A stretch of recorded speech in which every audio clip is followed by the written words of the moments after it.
মধ্যে শুয়ে আছে। পৃথিবী বিখ্যাত দুই অলসকে লোকেরা সমাজ থেকে বিতাড়িত করে জঙ্গলের মধ্যে রেখে আসলো। দুই অলস জঙ্গলের মধ্যে শুয়ে আছে।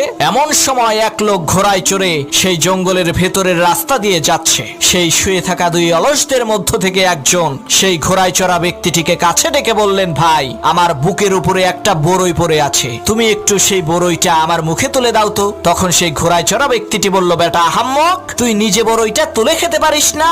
তখন সেই অলস বলল, ভাই, গত 2 দিন ধরে বড়ইটা আমার বুকের উপরে পড়ে আছে, আমার খুব খিদে পেয়েছে, কথা না বাড়িয়ে বড়ইটা আমার মুখে তুলে দাও। তখন সেই ঘোড়ায় চড়া ব্যক্তিটি পাশে শুয়ে থাকা অন্য অলসকে বলল, কিরে ভাই, তুই তো পারতি ওর বড়ইটা মুখে তুলে দিতে। তখন সেই অলস বলল, ভাই আর বইলেন না, গতকালকে একটা কুকুর এসে আমার মুখের উপরে ডিজিটাল কায়দায় মুছছে, এই শালার বেটা অলস কুকুরটাকে একটু তাড়িয়েও দিল না, তাহলে কোন দুঃখে আমি ওর মুখে বড়ই তুলে দেব বলেন।